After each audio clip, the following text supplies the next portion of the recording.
Good afternoon, everybody. Thank you for joining us today for our webinar on third-party risks, connecting corporate compliance to ethical outcomes webinar, being held as part of our anti-corruption best practices program, as supported by the Siemens Integrity Initiative. For those of you that aren't familiar with the Pearl Initiative, to give you a brief introduction, the Pearl Initiative is the region's only non-profit, business-led organisation founded to promote a corporate culture of accountability and transparency across the Gulf region's private sector as a key driver of business competitiveness. In light of the recent public health pandemic, our knowledge sharing events, including our seminars, workshops and roundtables, have shifted to virtual webcasts.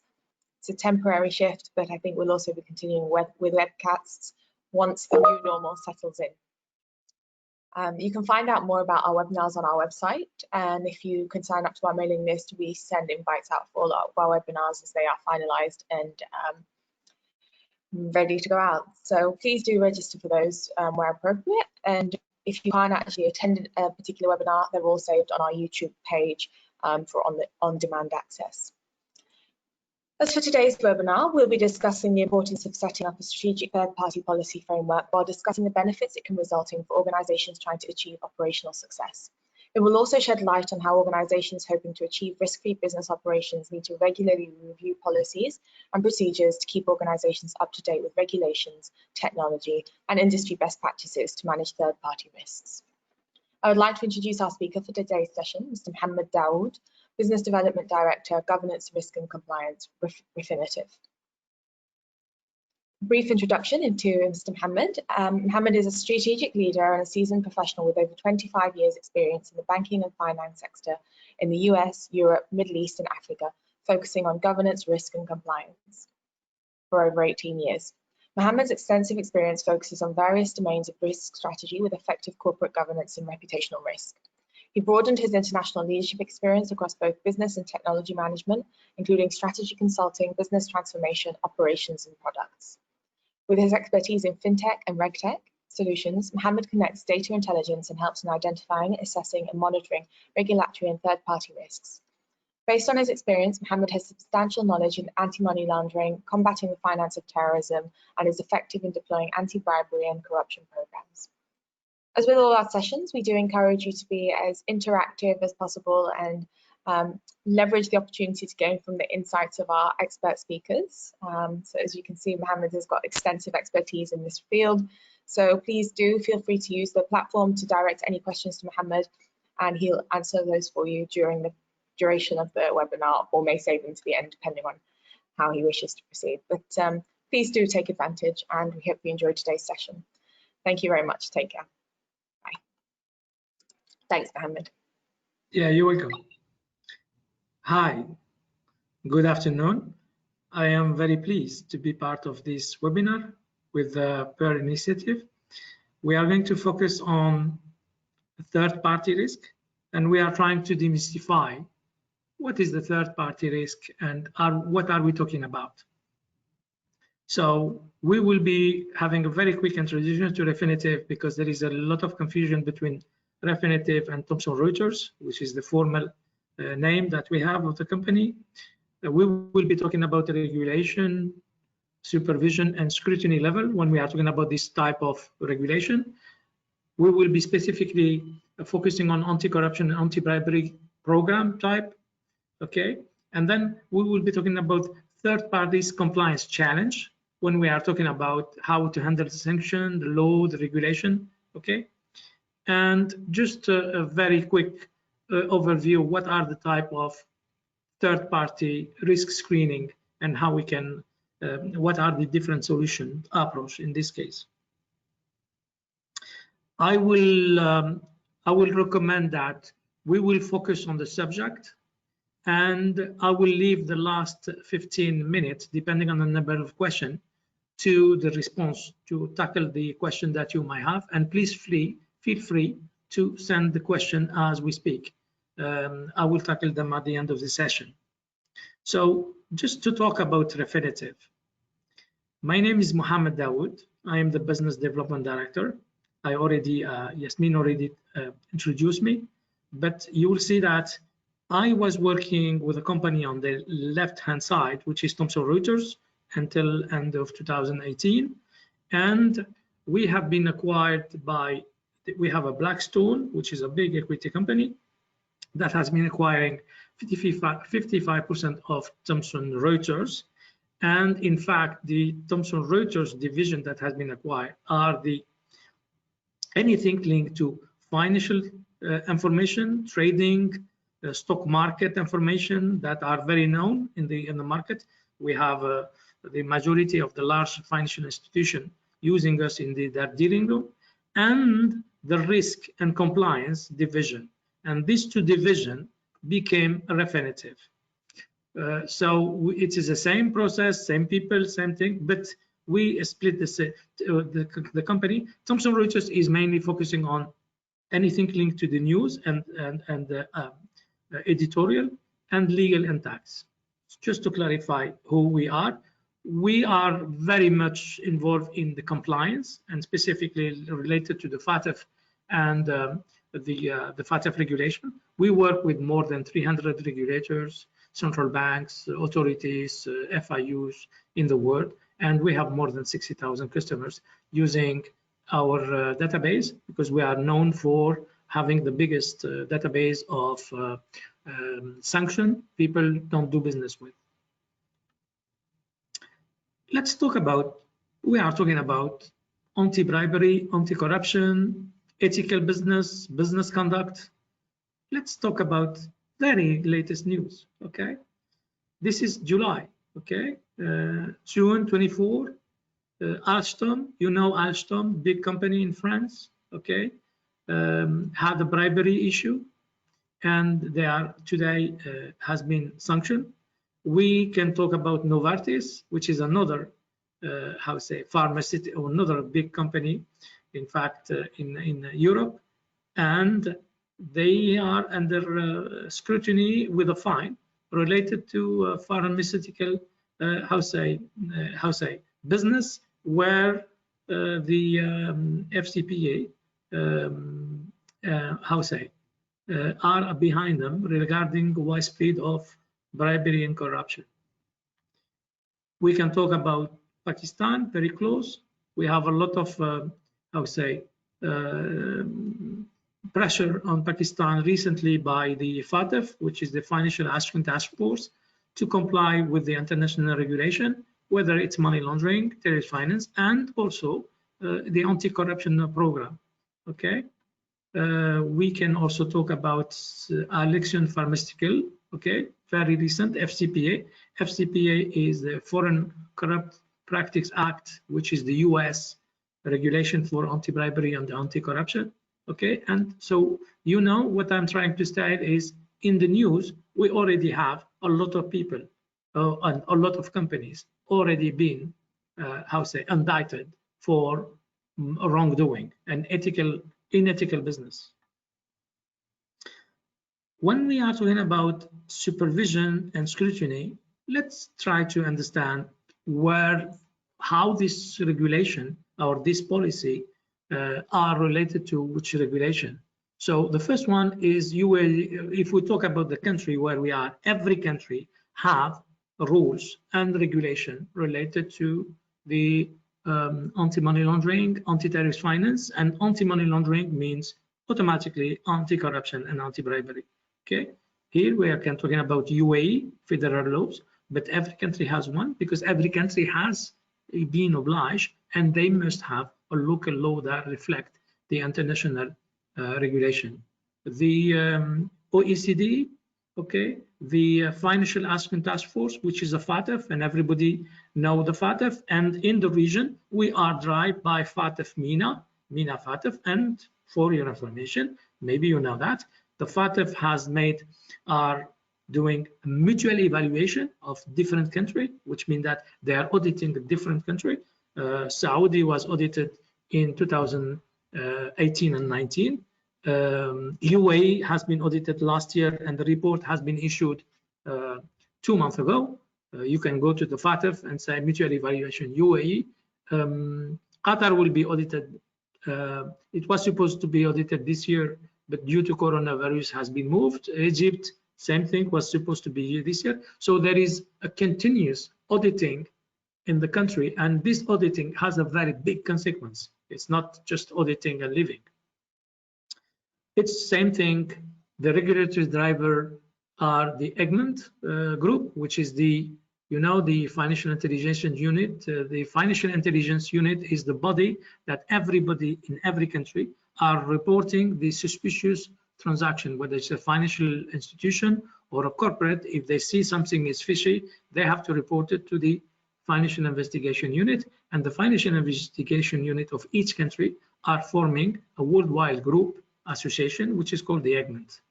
Okay, FCPA, we talk about it, the Foreign Corrupt Practice Act, and the most known, also recently, the UK Bribery Act, who has been enacted in 2010, just after the financial crisis. And you remember, during the financial crisis, the regulators realized that there was a lot of wrongdoing, unethical practice, not transparency, and this is how the UK Bribery Act, which is having a very, expand territory. It's not only UK. We can talk about the French anti-corruption law Sapin. We can talk about the UK Modern Slavery Act. We can talk about the UN guiding principle on business and human rights. And we can talk about the UN Global Principle, which is the elimination of form of force and compulsory labors, which is all related to human trafficking, human rights, transparency, and so on. Okay, we already talked about it, but just to highlight it, that one of the regulations that are very active in most of the emerging world and Middle East are the ones related to the FATF. Why? Because after the USA, the 9/11 in the US, the USA have issued a US Patriot Act, and in the USA Patriot Act, they went to the UN, and which is to track money laundering, drug trafficking, and terrorist finance.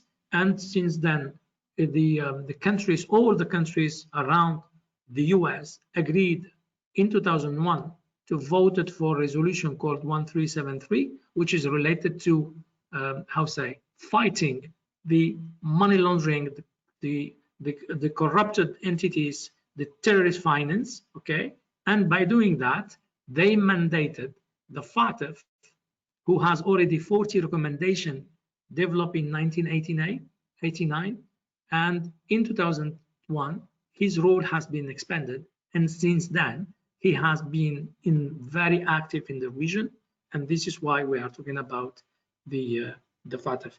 Of course, we talk about the FCPA, and we are going to talk about the UK Bribery Act. So just to understand how it's work, the Financial Action Task Force, example, the FATF, is an intergovernmental policy making, okay, and their main role is to establish and to push to make sure that the country are implementing and embedding the 40+9 recommendation in their legislation.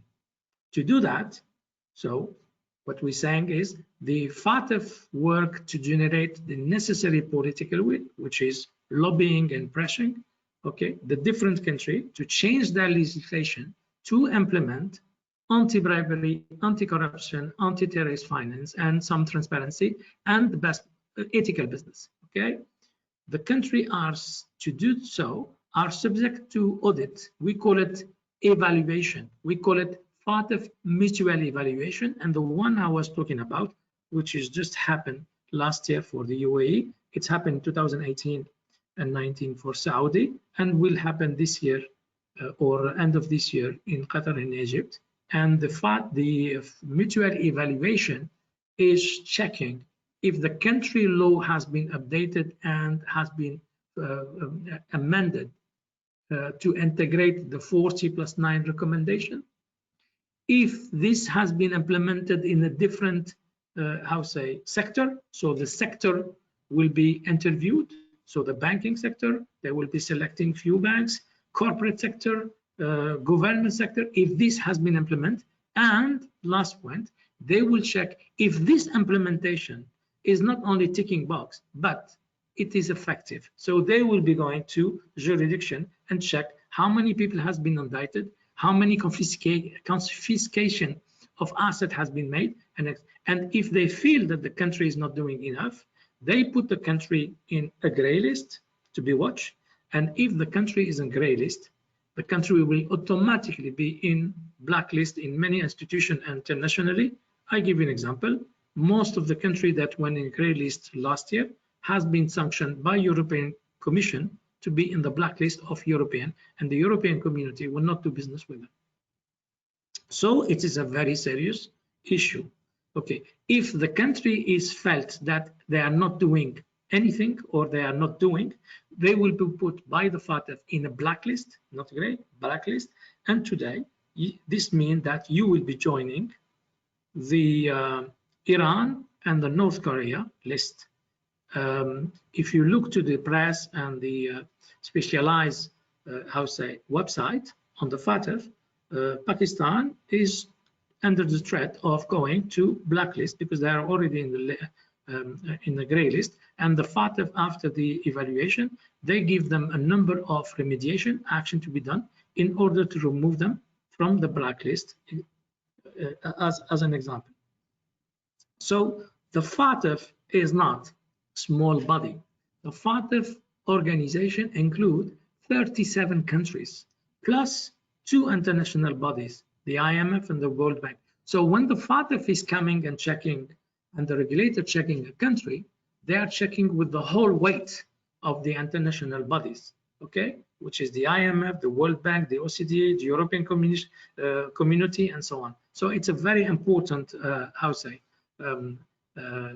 important body, and it's very important to listen what they are recommending or they are putting. As we say, they will be doing monitoring the progress of the country by performing what they call peer mutual evaluation, because the evaluation is not done only by the international body.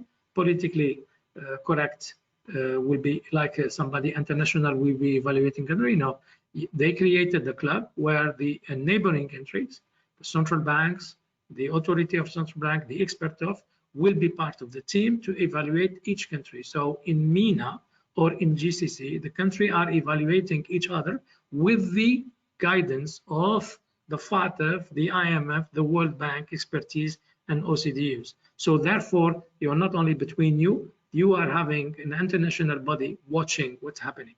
Okay, I told you that if the country has a weakness in implementing anti-money laundering policies or terrorist finance policies, then it will be under jurisdiction in the gray list or in the blacklist. What is the main requirement?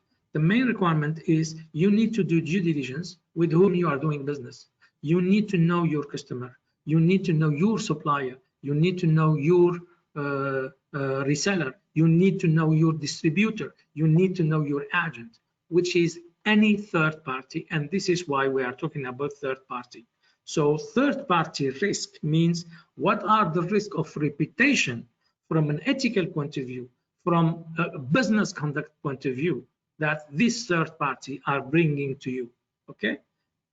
To do that, well, the regulators are providing to everybody a list of entities that has been sanctioned for corruption, bribery, unethical business, terrorist finance, corruption, and those lists are published by different countries like United Nations. The UAE has their own list, the United Nations, the USA, the UK, the European community, and those lists are also aggregated by specific provider, okay, which mean that instead going and downloading the list and making sense of those lists separately and silo, you can subscribe to an integrated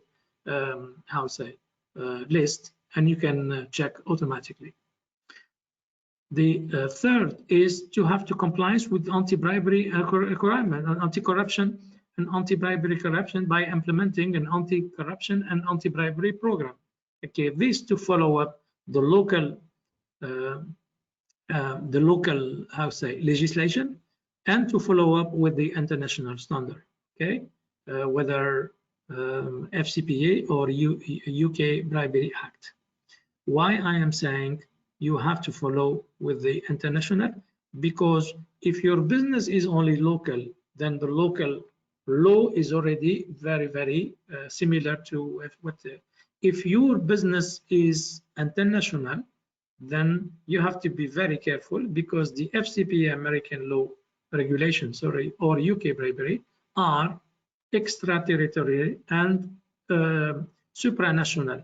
Okay, you have to screen, not only you have to screen in the beginning your relationship, your partner or your supplier or your distributor, but regularly you have to check whether he has not been put in the list meantime, because you can open a business relationship with the distributor, you check him in the beginning, he's not there, but then 6 months around the road or 1 year after that, he might be listed and you don't know because he's already your distributor. So regularly you have to check if this entity that you are working with or the third party has not been sanctioned meantime.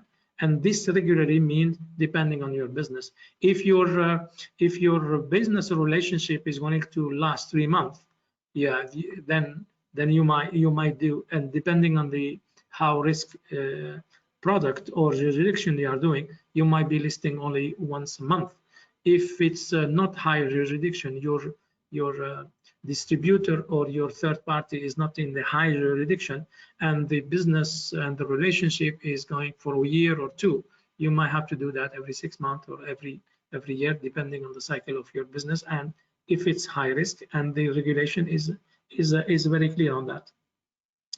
In some cases, when the risk is very high and the money is very high and the reputation risk is very high, you might have to do an investigation, a physical investigation. We call this enhanced due diligence, and there are specific companies that do investigation on behalf to tell you whether this agent or this partner or this do not have any litigation and he don't have any problem in his country or reputation risk. So example, you would like to do business with a distributor in North Africa. His name is Dawood, like me. You screen him, he's not sanctioned, doesn't mean that he's cleared, doesn't mean that his reputation is okay. You might have to go to the press and look to some negative media and press release to check, or if you don't have this information, you might have to go to specialized service company that do investigation on behalf of you, and from a reputation always point of view. Okay, we talk about the US Foreign Corrupt Practice Act, and we talk about the UK Bribery Act. Okay, the Foreign Corrupt Practice Act is an effective transnational anti-corruption regulation. Okay, it's include tough anti-corruption provision with individual or organization, and any bribing issue. The foreign corrupt, the FCPA is extremely broad in scope and applicable almost worldwide. Okay, the UK Bribery Act has been issued in 2010. It's more recent than this one, and it has been passed by the British Parliament. But the Bribery Act is the same thing. It is the bribery is related to whether you are bribing a foreign government or a private company. This one was initially mainly focusing on official government entities. This one included the government entities and the private companies. Okay, it's also made it's an offense to be bribed, of course. Okay, this one, if you are bribing, it is the briber receiving the money. This one is the one who bribed and the one who received the money. And because it is the recent one, this is now considered to be by facto the international standard. And when you are applying and you are putting your business conduct and you are talking about anti-bribery, you have to take the same principle and put adapt them to your local business conduct or ethical conduct or whatever policy you are planning. And the same thing, the UK this regulation granting similar extraterritorial privilege of the FCPA, which is it can be anywhere in the world.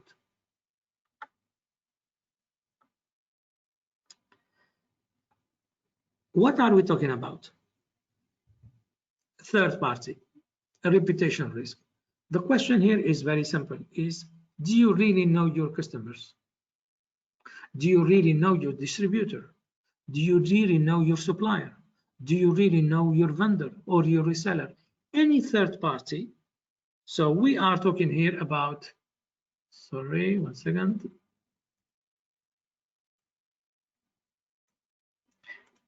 We are talking here about, in today's business environment organization, you are held responsible for the reputation of your third party. So if you are going to do business with the distributor or with the reseller, and this guy has been already indicted for corruption or from anti-bribery, or has been, linked to terrorist finance, then you are responsible for this relationship. And therefore, this relationship will have to bring you down, bring you a very serious reputation risk.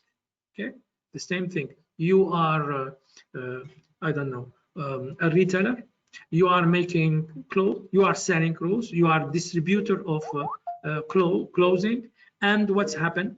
One of the manufacturer of the clothing that you are working in Bangladesh or India or Tanzania or North Africa are having a human issue, human crime, maybe slavery, maybe child, worker. So you have to be careful where what is your supplier and what is your partner in the supply are having a clean, a reputation. The same thing, you are a big chemistry company or pharmacy company, you are getting chemistry from this type of provider in this side of the world, you need to check this provider is clean and he don't have an environmental crime, example. Okay, so in order to, you need to understand, you need to know the reputation risk related to your supplier, distributor, agent, and any third party. Okay, in order to make sure that they are not involved in any bribery, corruption, terrorist finance, modern slavery, or any type of financial or human crime. You need to protect your organization from regulatory fines. The fines will be made by the local regulators, or bigger reputation. Sometimes the reputation is the biggest fine because you will be losing all your counterparty and you will be losing all your supplier or your customers. And when required, as we say, you might have to do enhanced due diligence when it's relevant. So the main driver for the business conduct, okay, the component are, as I told you, the FCPA, the UK Bribery Act, the OCDE, the World Bank, Transparency International, and of course, your own local law, your own local regulation. And all the regulation recently has been, the last 10 years, all the regulation has been amended to comply with the international standard. Third party abiding by this regulation requirement. Okay, what are the risk appetite? And you have to apply the risk-based approach, and I will explain. And you have to do remediation. The risk-based approach has been recommended by the FATF and the different international regulators, because they understand that if you are having a supplier, and suppose that you are a big company and you have 300 suppliers, maybe you don't need to consider them as a high risk, because some of them, based on jurisdiction they do, based on the product, are maybe low level, low risk than high risk. So you need to take all your, supplier, your distributor, and the agent, and you need to classify them, segment them by high, medium, low risk. And by high risk means maybe the product is high, maybe the environment is high risk, maybe the jurisdiction, the location is high risk, because maybe you are working with a supplier where the regulator, the local regulator, is very weak, or you understand that the practice of labor, child labor, is very common in this region. So you can consider this as a high risk. So you need to apply that. And therefore, when you are monitoring your third-party risk, you are monitoring your third-party risk by risk appetite, which is you are giving the priority to the one that are bringing highest risk versus the low risk. If you are working with a company that are probably in pharmaceutical company that are working in Swiss and a pharmaceutical company working in I don't know which side of the world, they might not have the same criteria, and you might consider that the Swiss regulation is very tough, therefore you don't have to bother about this supplier, but you need to check the other supplier because they might be the same thing. When we are talking about supply chain, a supply chain can be very well organized or very badly organized. And if you are opening your business and you are getting, attraction from your business and successful, and one of your supplier is not able to supply you anymore because he will have a reputation risk, then you are at risk. Okay. So we are talking here about risk related to reputation, ethical, transparency. So the knowledge and understanding of third-party risks protect the corporate and the organization from regulatory, social, and reputation risk. And we already talked about that, in a different way. How to do that? Well, you have to have an ABC framework program. What does it mean? You need to have a policy and procedure. You need to have something that has been written as a business conduct that is wider. Most of the business conduct that I saw in the region, they are very basic, while they need to be a little bit more expanded. Example, you have to have a clear policy and procedure for business conduct and ethical business. Training and certification and attestation of what does mean these principles. Okay, a questionnaire, and you have to capture the logs and event of when it's happened, when there is a conflict of interest. Okay, and we will be talking what does mean a conflict of interest. You have to be pre-clearance of event for approval. I will give you some example. Capture actual event for occurrence. Comparison to relevant data to what's happened last year or this year. You have to have an approval and review workflow, and you have to report. You have to have a reporting of concern. A big company will have to have whistleblowing, okay, and confidentiality line, which means that you are in a large company. You have to, as a compliance, you have to allow some people to highlight non-ethical issue, in a confidential manner, where they are not being named, and therefore you are pushing the people to get more transparent, because otherwise there is a problem. So let me just explain you what does mean. If your policy and procedure is saying okay, let's talk about business conduct. Okay, documents, ethical conduct. Many business conduct in the region, I noticed, for different cultural region, we are not mentioning gift. Why? It has to be. It is very important to mention what does mean gift. So me as a representative director, can I receive a gift from Yasmin from Pearl Initiative? Well, my policy is saying, if you receive a gift, yes, but this is the value maximum of the gift. Okay, and if the gift, you estimate that this gift is above this value, then you have to return it to the one who is giving you the gift, depending why they are giving you the gift, because maybe Yasmin is giving me the gift because she's hoping that she can do more business with me, and therefore there is a conflict of interest. But if the policy is stating that I have to apply, clearly what is the exactly value, and I estimate that the gift value is acceptable is up to, let's say, $100, and above $100, I have to return it, but I don't return it. I have to go to my compliance or my ethical manager, and I will tell him I received this gift, I receive it from this company, so they log it and everything, and they will tell me to do it. Either they return it or they decide to, but this is part of the policy. I can tell you another policy.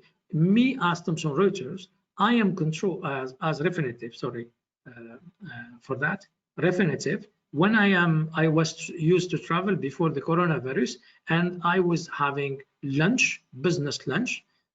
I had the system that tracking that over 4 times business lunch with the same people, the system will highlight a conflict saying why I am always inviting these people. I have to justify to my compliance why, because maybe I am just having a conflict of interest and I'm inviting the same customer because I want to sign contract with him. Or do you understand the principle of policies? So it's very important to have a very clear line. What is considered to be bribery, what is considered to be corruption, and what is considered to be conflict of interest. And there are, if you are a very small entities, you can track this and you can log it and everything through an Excel file. And if you are a big company, there are specific application, very nice by the way, that are called compliance and conflict of interest, and you can log those events, and they are consolidated every month, and every month we can check what are the events that happen. Okay, typical type of potential conflict of interest: personal trading, personal account dealing in a company, somebody doing a trading in the stock market for his own company, okay, which is the proprietary type of investment, and his customer. Well, are we sure that we have this very clear? Because sometimes if he do investment in the stock market and he lose money, he might allocate it to his customer. So the rules and the regulation in this market are very clear. The authority, the capital market authority, has a very strict, ethical and policy related to this conflict of interest. Gift, we just talk about gift. Entertainment, same thing. Somebody who invite me to a nice restaurant, like we were saying, or political contribution, other business activity. So you need to understand what are the conflict of interest and where there is no conflict of interest. So trade-related activities specific to investment securities, we just talk about it: commission, fee, allocation, anti-corruption. I give you a very simple example. Sometimes you are dealing with somebody. The question here is, can I invite, let's say, an institution, a bank? I am specialized. We are working a lot with the financial institution. Can I invite a compliance head of a bank for a dinner in a very lavish restaurant with maybe a very nice afternoon, and I can take him maybe to London? Why not? Invitation for these things. The UK Bribery Act clarify this situation, saying if you, Mohammed Dawood, Refinitiv, you are inviting all the compliance of all your customers, all the banks, and this is part of your marketing and branding and the relationship for partnership, there is no problem. But if you are doing only that for the specific bank because you would like to sign a contract for services related to compliance or other, then there is a conflict of interest. So you understand that these are principles, and you need to understand those principles. If automatically, when we are talking about politically exposed people, which is part of the FATF, politically exposed people are people who are politically having, position, and therefore maybe the transaction they are bringing maybe are conflicting. Why? Because sometimes they play the role of lobbyists, sometimes they do. So you need to understand if your counterparty that you are working with, a company, example, do not have a very high prominent political body managing this company. So enhanced due diligence. We talk about due diligence, which you need to do. We are talking about enhanced due diligence. Enhanced due diligence is when the reputation risk is very high, maybe the money, the financial risk is high, and maybe the jurisdiction is high. Okay, then because you cannot find the information about the entity, you already screen them. You already scan sanction list. They are not in sanction. Maybe you are doing Mohammed Dawood partnership and you are opening an agent called Mohammed Dawood in North Africa or in France. You don't know him. You check him. He's not. Then you might have to go, as I told you, to do enhanced due diligence. Enhanced due diligence are investigation, physical investigation, services done by a company who will check the different element of reputation of the entity or the entity and the director or the company, and they will send you a report. This is generally on request, ad hoc request as a report. Okay, we do it in very common security of supply source of fund. When a transaction or customer is linked to high risk country or high risk jurisdiction, before a merger of acquisition, you want to do that to safeguard a reputation or brand damage. Common use of enhanced due diligence, we just talked about it. Okay, there are different way of asking for we are providing example ourselves a lot of enhanced due diligence to all sector. Why? Because they have a lot of agents, they have a lot of business outside, and they want to know what are the reputation of third party. Pharmaceutical sector do that a lot. Different retailers sometimes do that a lot.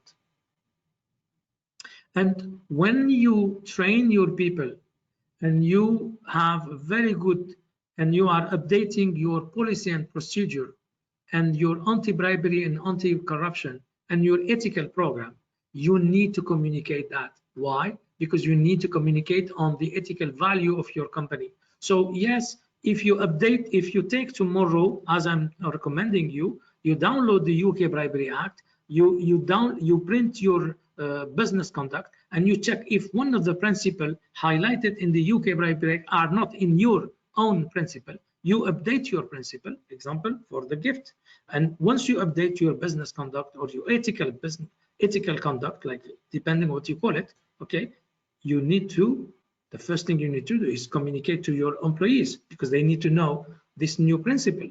So you have to do training. You train the people, okay, and you might also communicate. Why? Because transparency, because the reputation is outside. So you need to go to Facebook, LinkedIn, and you explain that you have updated your ethical conduct or your business conduct, and you are giving a sign to the community that I am part of the club, I am transparent, I have the same value than you, I don't bribe, I don't corrupt, I don't work with terrorists, I don't work with money launderer.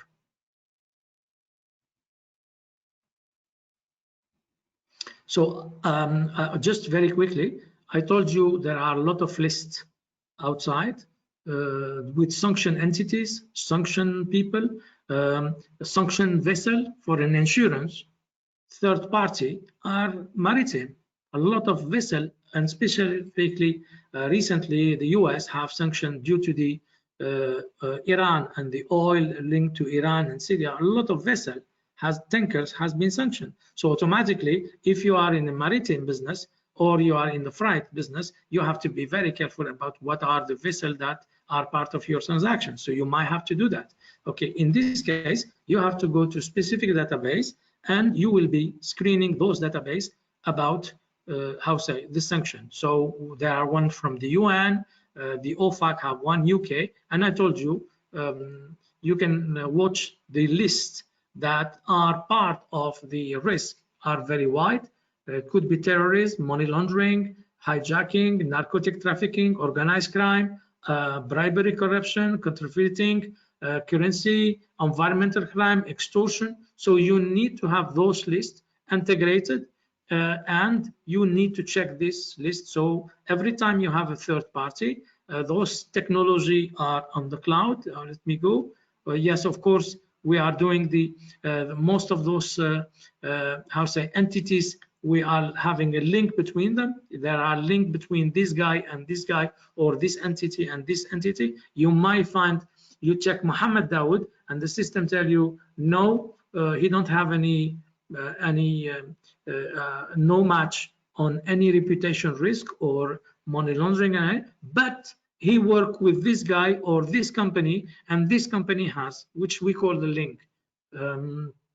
You might be working with Muhammad Dawood. The system check Muhammad Dawood.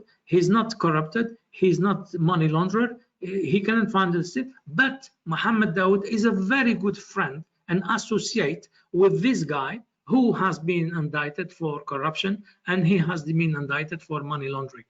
So therefore, you need to have not only check the list of the direct people, but you need to have in this list their what we call family and surrounding, which is linked to them. So the link between entities is very important. Okay, the politically exposed people, we talk about it. You need to check who is the associate advisor, because somebody politically corrupted will never come himself and do the transaction. I'm going to go very quickly.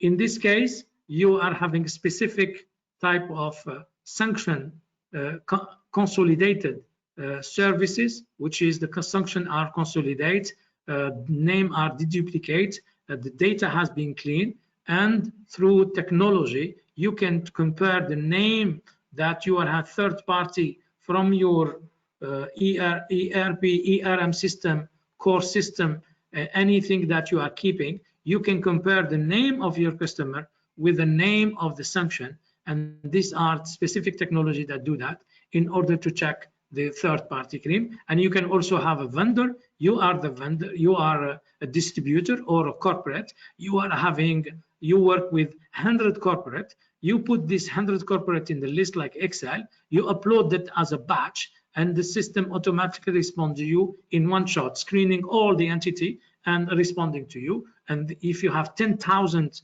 supplier, you can put 10,000 supplier. There are different technology that can do that. In the future, you will be able to do verification of ID of an entity with the verification of the sanction in one shot, in one specific. By sending the name, you can check. The technology today is checking if the passport is correct, if the passport is not forged, if the ID, whatever. I'm talking about there is a high demand on digitalization regarding the onboarding and the third-party verification in the as the technology is evolving. I finish, and I would like to have your question. Thank you for listening to me.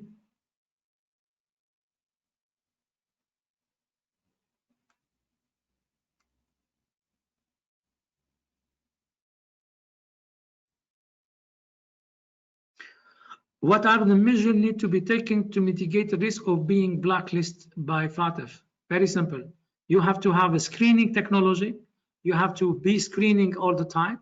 And as soon as you find somebody that has been blacklisted, you have to develop, you have to put it in what we call an STR report, which is suspicious transaction report, STR. And you have to send it to the FIU. And every country have a bureau for the FIU for the investigation. So to mitigate the list, you have to implement tools. We have one in Refinitiv called the WillCheck, if you want to. Tools where you upload the name, you just put the name, the system tell you blocked or not, blacklisted for what? For terrorism, for money laundering, for corruption, for drug dealing, okay? And you have, if it's effective, confirm that. The problem is you need to use these tools. I tell you why. Because I told you my name is Muhammad Dawood. This name, this exact name, with the different spelling, are in different sanction lists. I am in the list of corruption. I have smuggling arms, drug dealing. It's not me. It's similar name. This is why you need to check this database, those database. Why? Because the database is making a difference between this Muhammad Dawood and this Muhammad Dawood with all the profile. And you can automate it.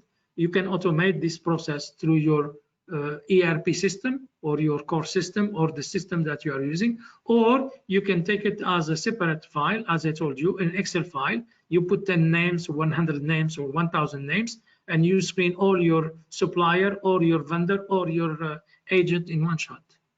Is it costly and time consuming to deal with your business partner? It's not a time, it's not one time, it's the certification. I mean, no, there is no certification as such. It is costly, I agree with you, but the cost of reputation is like an insurance. It is a, you know, it's better to spend a few $1,000s per year to do that than to have to manage a reputation risk or loss of how say partner or loss of distributor because you are having this. So frankly, doing a due diligence, the first thing that you need to do is take the ID, the registry of commerce of a company, but at least you need to check if this company is sanctioned or not, at least. And you need to check if this company that is sanctioned maybe are owned by somebody politically correct, politically exposed, whether from different country. There are now very seamless tools on the cloud, so you don't need to buy technology, that access to a private database, very well done, okay? We have the biggest one, and then you can do that. I remember hearing that many pharmaceutical companies invite doctor to conference in famous, yes, in famous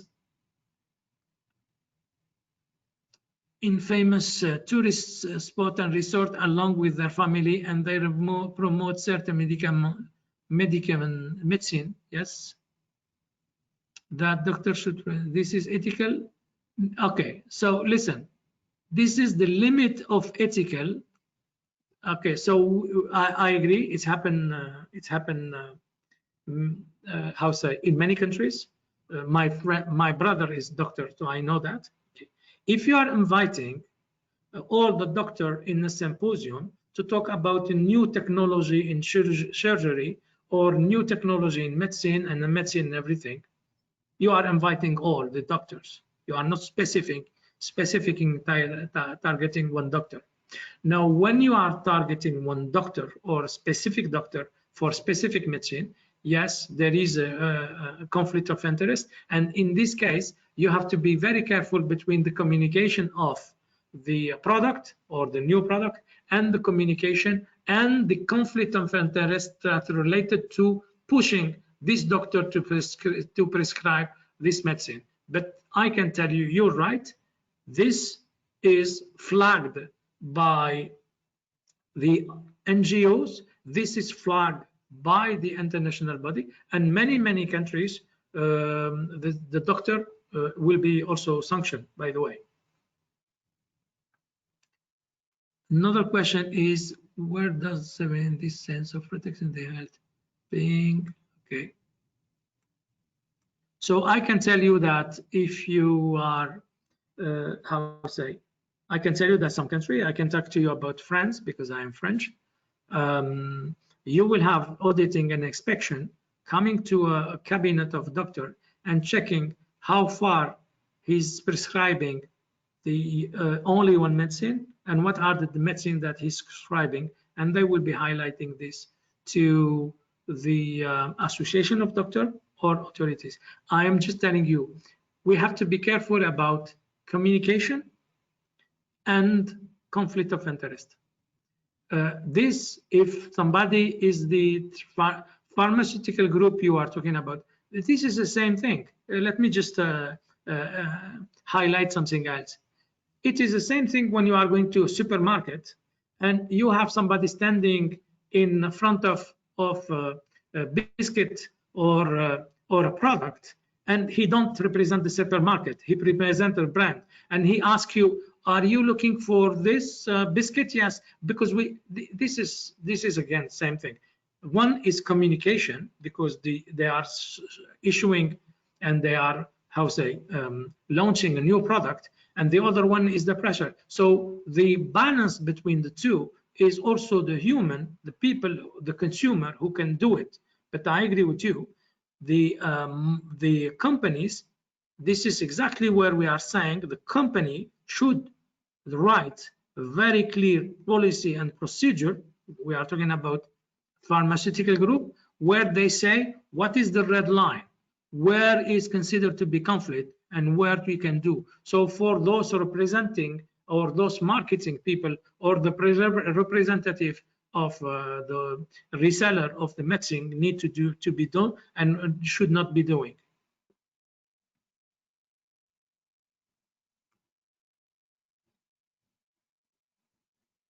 No other. I hope you enjoy the session. I don't have a lot of question. So I just can tell you that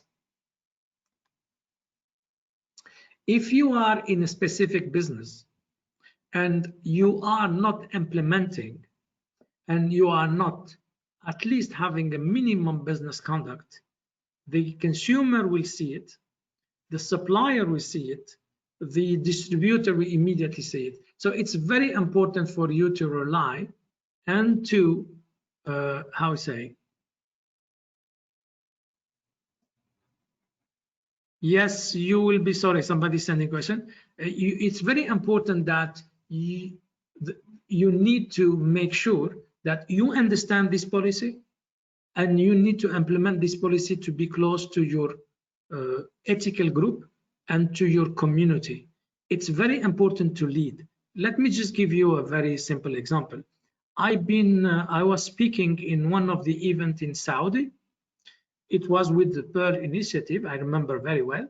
We had one of the biggest oil company in the region, maybe you can guess the name, in the podium, talking about business conduct, ethical conduct, and corruption, and those policies, and they invited all their subcontractors.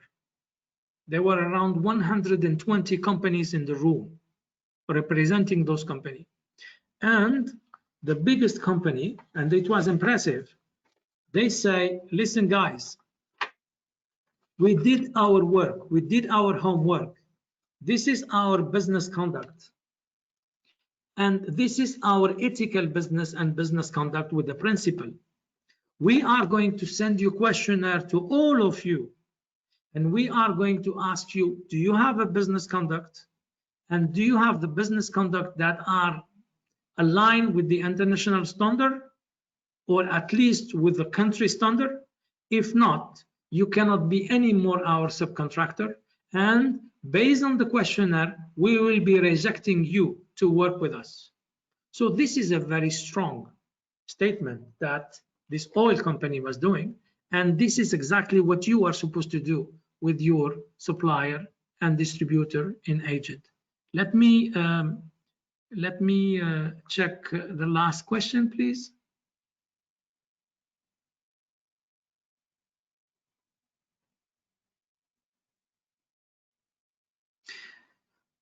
I will check with the Pearl initiative regarding the slides. Yeah, some slides can be shared. How does regarding this? Okay, 1 second.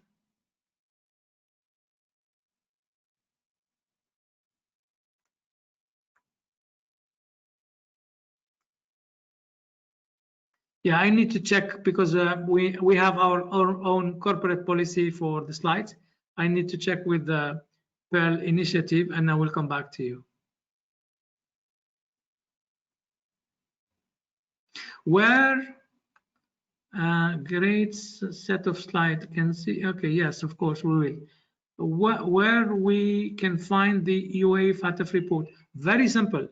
You go to FATF and you say UAE FATF report or UAE mutual evaluation report UAE, and you will have two reports. One very big, which is almost 300 pages, and one which is the executive summary, which is around 20 pages. I would recommend you that you download the executive summary and you read it, and you will see that most of the weakness that they highlighted, which is not only for UAE only, by the way, they highlighted for different region country, because this is a trend for FATF, are the non-financial sector. But you can download it very easily. And the same thing, UK Bribery Act, you can go and you download it very easily in the web. There are, by the way, a very good material in the way.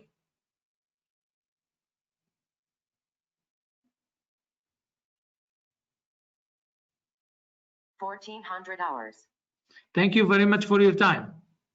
Really appreciate that you attended, and I hope you find it very useful. So we will be very pleased to I am sure that you are aware that Per Initiative have a very nice webinar, and I will recommend you to attend some of them when you have a time, because it's very insightful. Thank you very much again.